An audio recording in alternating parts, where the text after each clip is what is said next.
Ruko yang diduga menjadi gudang penyimpanan BBM ilegal di Cianjur, Jawa Barat terbakar. Petugas pemadam kebakaran sempat kesulitan memadamkan api karena material yang terbakar adalah BBM.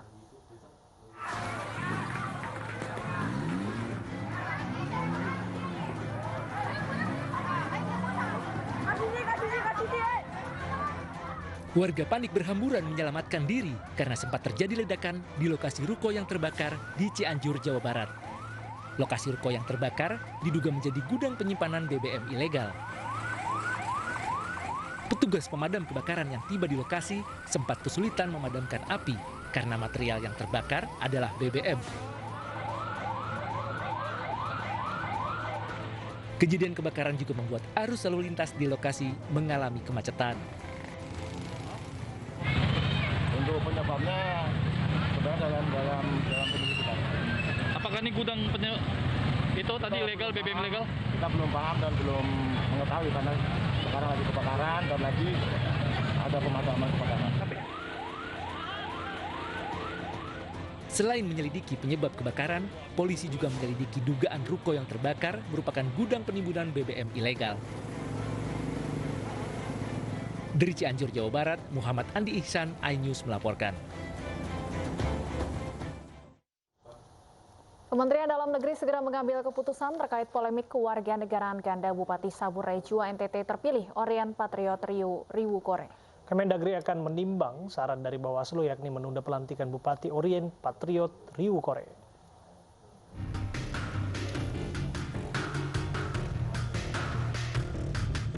Setelah menggelar rapat bersama dengan KPU, Bawaslu, serta aparat daerah NTT, Kementerian Dalam Negeri mempertimbangkan saran untuk menunda pelantikan Bupati Saburai Jua terpilih Orien Patriot Riwukore. Saran dari Bawaslu ini nantinya akan diputuskan oleh Menteri Dalam Negeri Tito Karnavian. Sembari menunggu keputusan, Kemendagri juga akan mengkonfirmasi kepada pihak otoritas terkait status warga negara Orien Patriot Riwukore. Mungkin bisa dikonfirmasi kepada pihak yang meneruskan proses itu. Karena tahapan kami itu sampai ke pengusulan pasangan calon terpilih kepada Mendagri melalui DPR. Itu sudah Pak ya? Itu sudah dilakukan pada tanggal 23 Januari. Orien Patriot Riwukore selama ini hidup di Amerika Serikat dan baru kembali ke Indonesia bersama keluarga sejak kontestasi pilkada serentak mulai bergulir. Kewarganegaraannya pun telah diklarifikasi oleh pihak penyelenggara pemilu ke Dukcapil Kota Kupang dan menyatakan bahwa Orien berkewarganegaraan Indonesia. Namun ternyata, Orien diketahui mempunyai status kewarganegaraan Amerika Serikat. Tim Liputan iNews melaporkan. Polemik kewarganegaraan ganda dalam pusaran kenegaraan bukan hanya terjadi pada Bupati Saburai Jua terpilih Orien Patriot Riwukore. Tercatat lingkaran istana negara pun pernah dibuat pusing dengan masalah kewarganegaraan.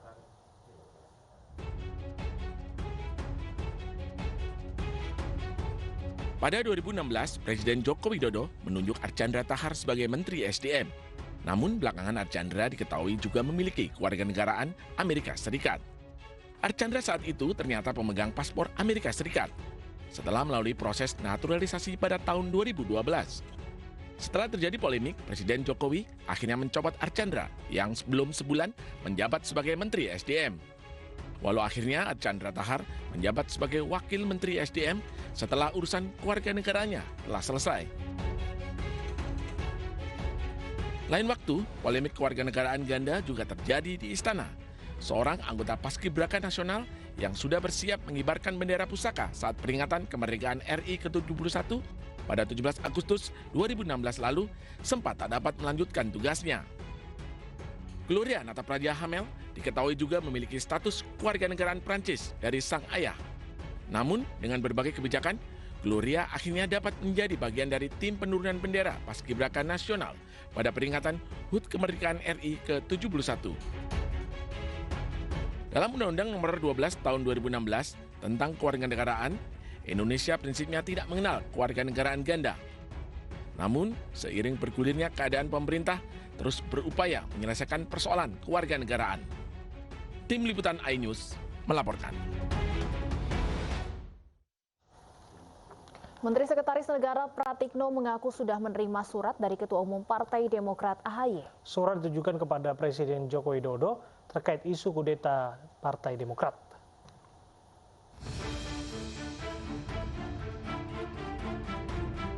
Menteri Sekretaris Negara Pratikno mengaku sudah menerima surat dari AHY selaku Ketua Umum Partai Demokrat.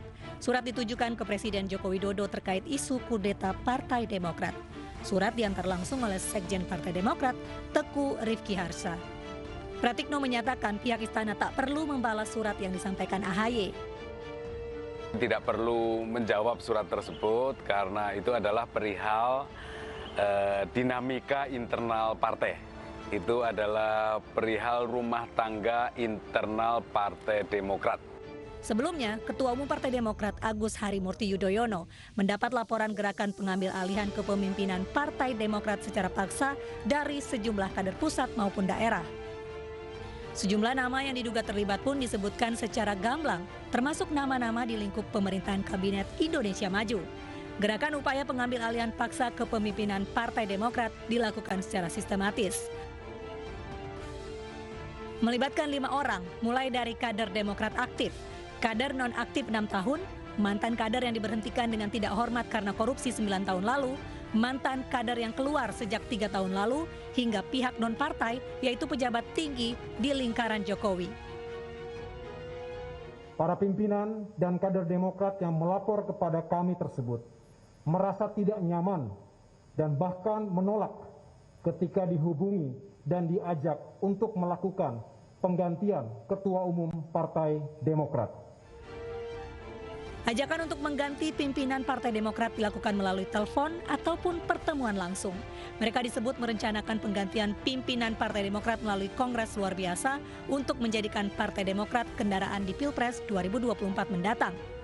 Menanggapi adanya isu upaya istana mengambil alih Partai Demokrat, Andi Malarangeng menyebut selama 10 tahun SBY berkuasa tidak pernah ada upaya mengambil alih partai lain. Selama 10 tahun pemerintahan Pak SBY tidak pernah ada upaya dari lingkaran istana untuk mengutak-atik dan mengambil alih secara paksa kepemimpinan partai orang lain dengan jaringan kekuasaan dan uang. Ini sudah keterlaluan. Ini kemaruk kekuasaan. Sementara itu dalam cuitannya, Menko Polhukam Mahfud MD membantah bahwa dirinya merestui Muldoko mengambil alih Partai Demokrat. Menurut Mahfud, jabatan Menko tidak bisa digunakan dan pasti tidak laku untuk memberi restu pengambil alihan partai. Dari Jakarta, tim liputan iNews melaporkan. Permadi Arya alias Abu Janda kembali diperiksa polisi hari ini. Abu Janda diperiksa Barreskrim Polri terkait dugaan rasisme terhadap aktivis hak asasi manusia Natalius Pigai.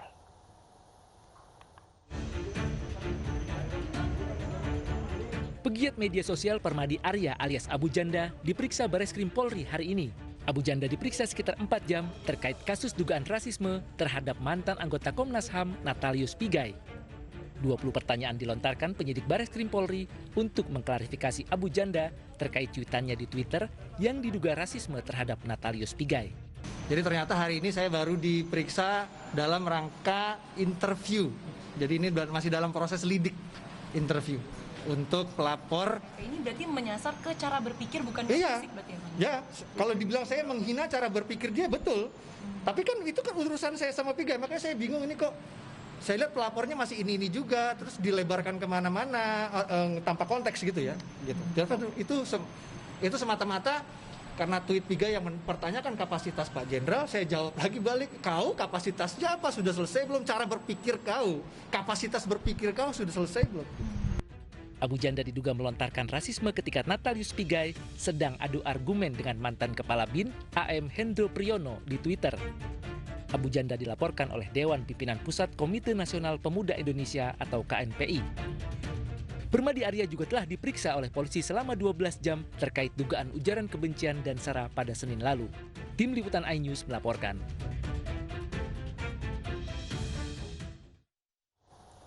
Pekan ini Permadi Arya atau Abu Janda diperiksa 2 kali oleh Barreskrim Polri. Abu Janda diperiksa terkait dugaan rasisme dan ujaran kebencian.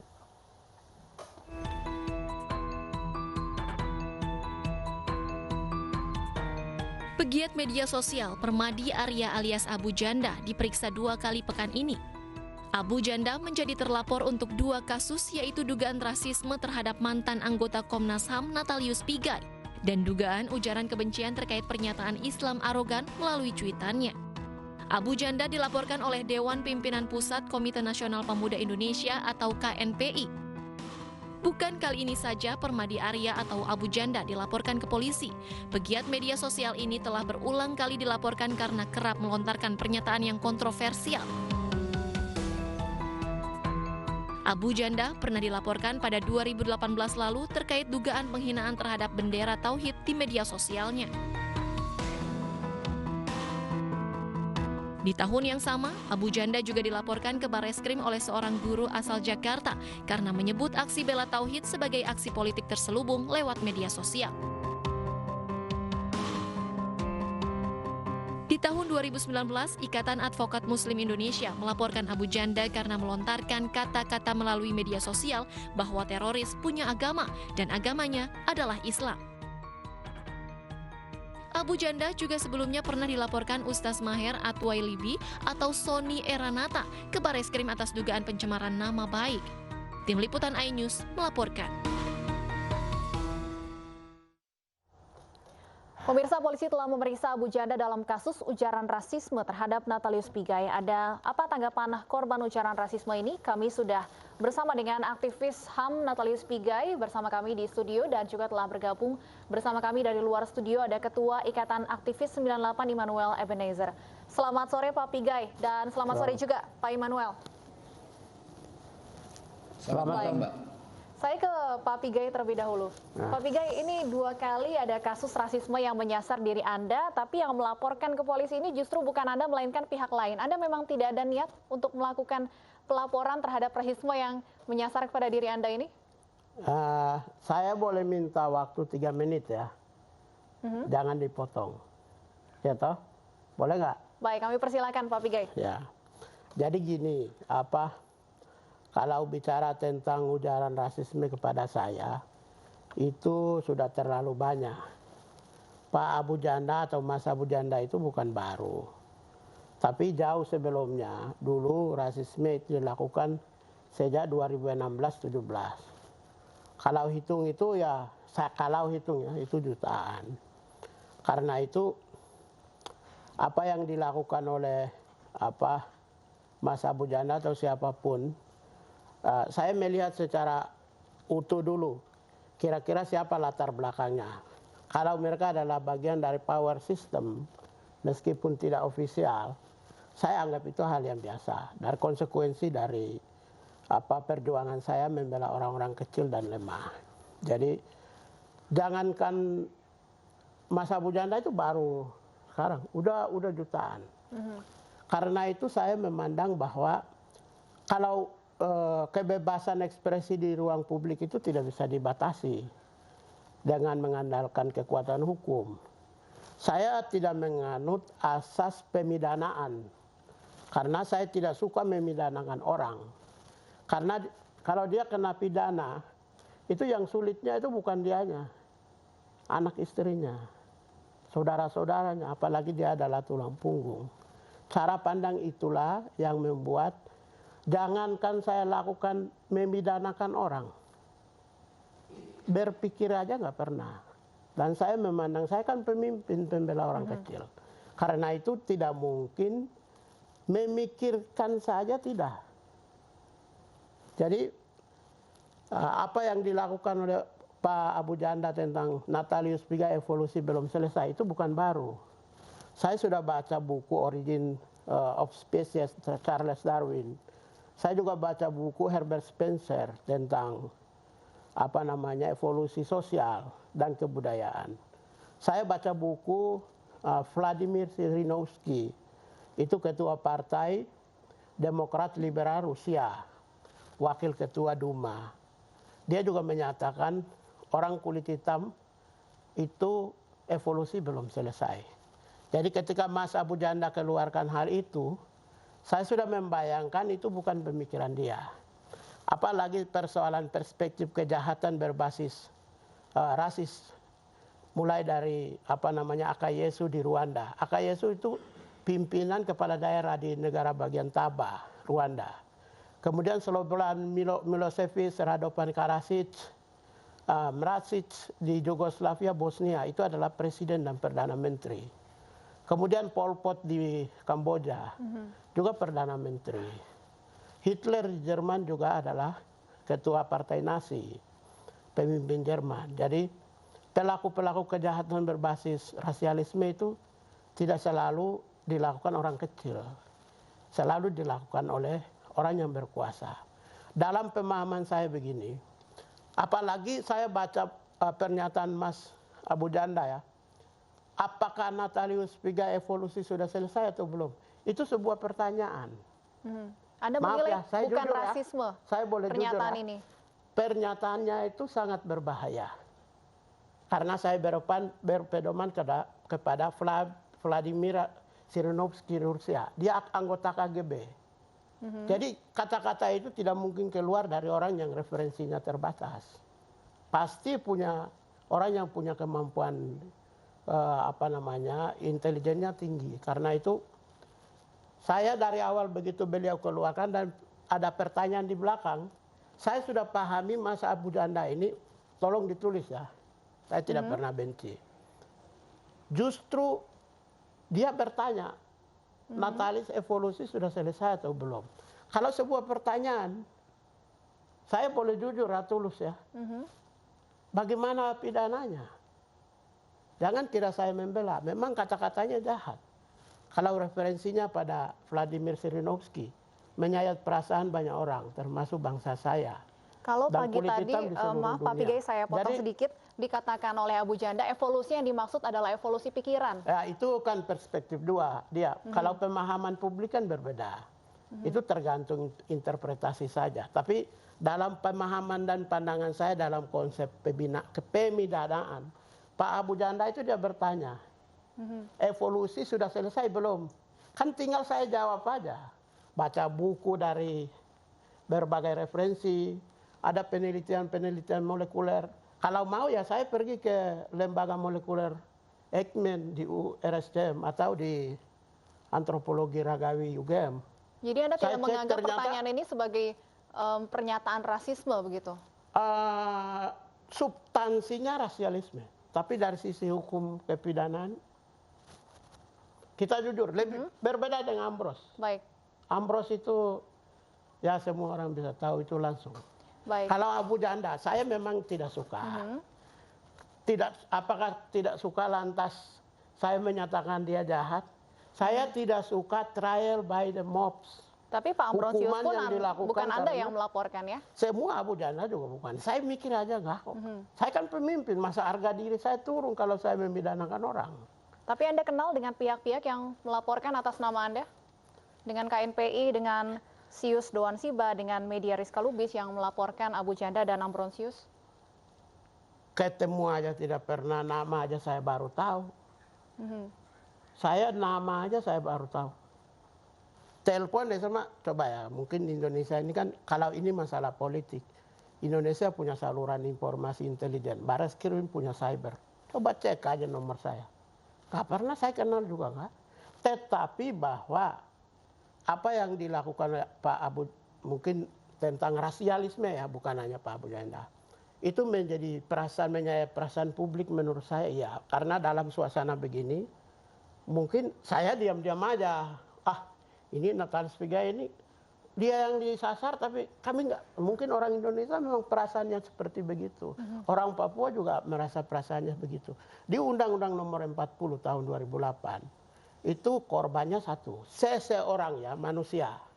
Jadi kalau seorang yang melakukan ujaran kebencian berbasis sara itu mengarah kepada manusia, bukan kepada suku, bukan kepada pulau, bukan kepada komunitas yang imajinatif, tapi kepada seseorang. Jadi di Undang-Undang 40 disebut tindakan rasisme adalah perbuatan tindakan kepada seseorang. Ketika tujukan kepada seseorang karena latar belakang suku, latar belakang agama, tapi manusia. Di luar manusia tidak bisa. Baik. Itu menurut Undang-Undang Nomor 40. Kemudian siapa yang menjadi korban? Bisa individu, bisa komunitas masyarakatnya. Maka standing hukumnya itu bisa individu, bisa komunitas. Baik, Pak Pigai, dalam suasana begini, ya mungkin harus juga cek juga. Ya saya tidak suuson karena saya tidak paham dan tidak komunikasi. Pelapornya itu andaikan orang Papua yang lapor, masuk undang-undang. Terlepas dari yang tadi saya bilang apa yang Abu Janda itu, dia bertanya, apakah sebuah pertanyaan itu bisa diproses hukum atau saya ingin tidak? klarifikasi lagi, artinya Anda menilai pertanyaan Abu Janda ini memenuhi unsur rasialisme tapi tidak memenuhi unsur pidana. Ya, menyayat bukan rasialisme, lebih besar dari rasialisme. Karena itu dirancang oleh Vladimir Zhirinovsky, anggota KGB Rusia. Tetapi kalau dibicara tentang apakah dia masuk unsur pidana atau tidak, saya memang tidak suka. Maaf ya, karena itu tidak suka. Tapi menurut Anda tidak ada unsur pidananya? Ya, kalau bukan tidak ada. Saya tidak bisa bilang tidak ada. Tapi saya tidak berani menyatakan bahwa dia kena pidana. Tapi kalau Amros atau Wantania siapa yang rasis sama saya atau itu jelas pidana. Kita gini, benci boleh. Kita boleh benci. Tapi tidak boleh meninggalkan hukum.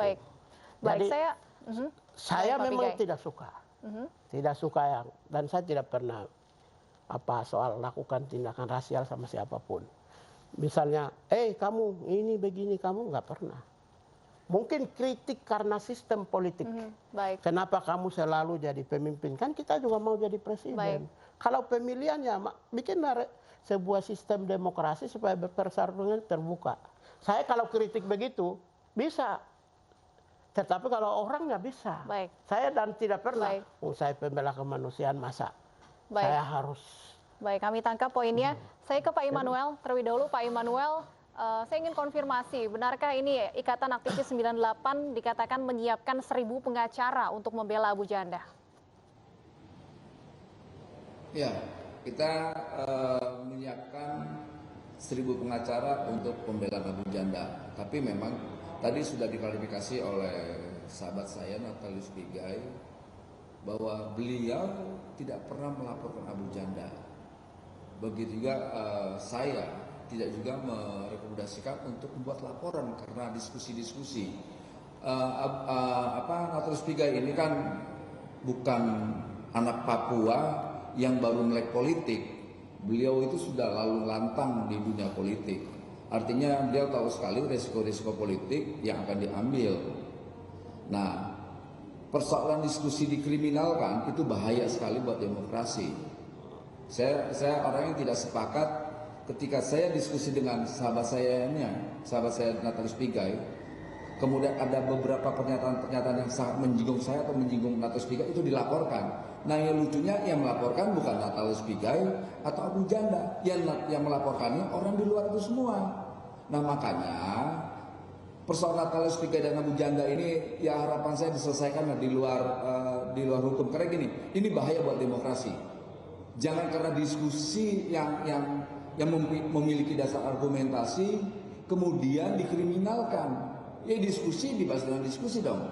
Diskusi dalamnya kan ada argumentasi yang berbasis ilmiah. Kayak tadi kawan saya Natalius Pigai bilang bahwa saya punya referensi diksi soal evolusi. Itu keluar dari pernyataan pemimpin Duma Rusia, Vladimir itu tadi yang disampaikan Natalius Pigai. Itu memang bisa dikategorikan berbasis rasisme. Karena memang sinisme politik di Eropa terhadap kawan-kawan Afrika itu luar biasa. Nah, beda kita di Indonesia ini yang sudah tuntas memahami persoalan kebinekaan. Saya jujur, ketika ada yang menyinggung rasisme atau melakukan perendahan martabat kawan saya Natalius Pigai, saya akan marah, saya akan nolak. Karena biar gimana pun Natalius Pigai ini punya kontribusi untuk membuat orang berpikir tentang demokrasi yang lebih baik. Kawan saya ini punya kontribusi lah untuk membangun wacana-wacana yang berbasis demokratis. Artinya janganlah karena diskusi kemudian salah persepsi dipidanakan, dikriminalkan. Ini bahaya buat demokrasi. Yang saya khawatirkan adalah jangan-jangan ini bagian skenario untuk melemahkan demokrasi. Gitu. Baik, Pak Immanuel, apakah artinya ini Anda menilai pihak-pihak yang melaporkan Abu Janda ini sebenarnya tidak punya andil atau tidak punya hak sebenarnya untuk melaporkan Abu Janda terkait kasus rasisme ini? Memang tidak punya jadi, kan tadi sudah disampaikan Natalus Pigai.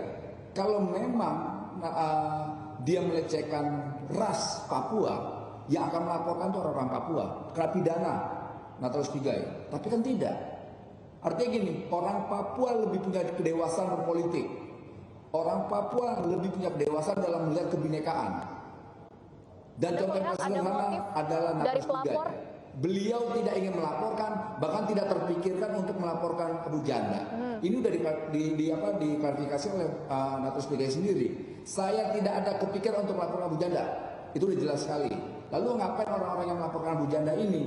Dan begitu juga orang ngapain melaporin Natalus Pigai?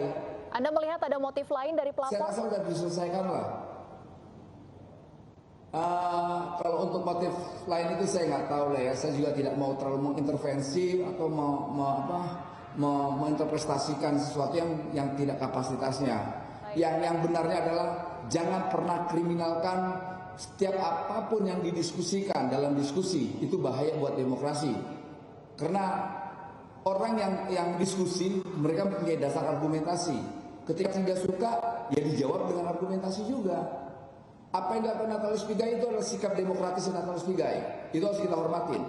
Pertama itu. Kedua, orang-orang yang menghina atas dasar ras, suku dan sebagainya, itu adalah musuh nyata kemanusiaan dan musuh nyata demokrasi. Dan itu harus kita lawan. Baik, saya jujur, saya memang punya perbedaan dengan Natalus Pigai. Baik, saya kembali ke Pak Pigai. Saya ingin tekankan lagi, artinya kalau kemudian KNPI tidak membuat laporan ke polisi, Anda tidak akan melaporkan hal serupa?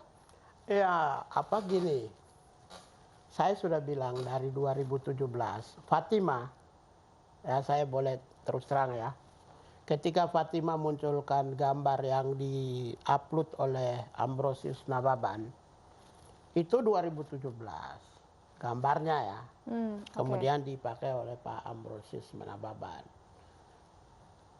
Saat itu, saya sempat bertemu pimpinan penegak hukum Indonesia, papan atas. Bisa nggak masalah ini? Ini untuk konsultasi maksudnya pada saat itu? Ya, pimpinan penegak hukum. Bisa nggak ini? Diam. Oh, saya pahami sebagai bagian dari saya kira sulit. Karena itu mulai saat itu saya anggap apapun yang lalu lintas komunikasi atau mungkin diskursus wacana yang berkembang di publik itu menurut saya itu bagian dari konsekuensi. Sebenarnya kalau 2017 itu aparat kepolisian menyudahi, misalnya minimal Fatima lah yang upload ini, atau 2019 atau 20 itu Wantania yang Wantania yang salah satu partai besar terus berasal dari Sulawesi. Nah, kalau itu disudahi, tidak mungkin yang ini muncul. Ini kan karena jadi memang tidak ada keinginan yang gini. Kadang-kadang penegak hukum itu juga tidak profesional. Ya, konsep presisi yang sekarang ini menurut saya bagus. Memang tidak ada keinginan dia bisa untuk memutus mengambil jalur hukum ya Pak ya? Nah, dari awal langsung dia bisa putus. Kenapa dulu ya salah satu saya anggap dari sisi demokrasi, saya pikir ya itu namanya juga sepanjang jangan fisik ya Pak Emmanuel ya. Ya, saya ingatkan sepanjang jangan fisik. Yang lain saya suka-suka kamulah. Baik, kami tangkap poinnya Pak Pigai. Aja silakan. Baik, kami tangkap poinnya. Kami persilakan Pak Emmanuel untuk memberikan tanggapan. Waktu kita terbatas. Ya, gini. Kita sepakat tentang demokrasi ini jangan berbasis lagi terhadap rasisme dan berkaitan dengan antar golongan lah. Itu bahaya sekali buat demokrasi. Apalagi kita ini, saya punya latar belakang aktivis 98, kami punya komitmen untuk bagaimana membuat masyarakat lebih dewasa dalam memahami demokrasi itu sendiri. Ketika kita mendukung rasisme, berarti saya orang yang tidak konsisten terhadap pilihan-pilihan nilai yang saya anut. Kayak tadi yang disampaikan Natalus Pigai, persoalan Ambrosius itu, saya orang yang pertama membela Natalus Pigai, karena saya tidak suka ketika orang diskusi dihina fisiknya, dihina rasnya, dan dihina pandangan politiknya. Saya nggak mau. Saya memang orang yang punya pandangan politik dengan Natalus Pigai. Natalus Pigai ikut 212, saya tidak. Natalus Pigai dukung Prabowo, saya tidak. Tapi kami tidak mau saling menghina. Karena kami punya kesepakatan bahwa jangan gara-gara pandangan politik kemudian kita saling menghina. Itu tidak baik.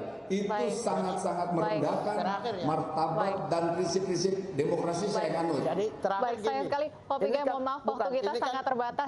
Nanti bisa kita diskusi lebih panjang di lain waktu. Saya mau kasih tahu terakhir aja bahwa Abu Janda ini pintar menghindar hukum. Dengan ajukan evolusi sudah selesai belum. Jadi rakyat Indonesia memang kita tidak suka, kita pasti sakit. Tapi secara hukum itu juga perlu melihat kenyataan hukum. Dia pintar dia tulis pertanyaan. Baik, kita tentunya akan tunggu bagaimana kelanjutan dari kasus ini. Semoga ini tentunya tidak menjadi kasus serupa yang terjadi di kemudian hari. Sayang sekali waktu kita terbatas. Terima kasih Pak Pigai dan Pak Immanuel sudah bergabung bersama kami di Ainus Sore. Pemirsa, sebuah mobil ringsek tertimpa pohon besar di Menteng, Jakarta Pusat. Ainus Sore akan kembali dengan informasi selengkapnya sesaat lagi.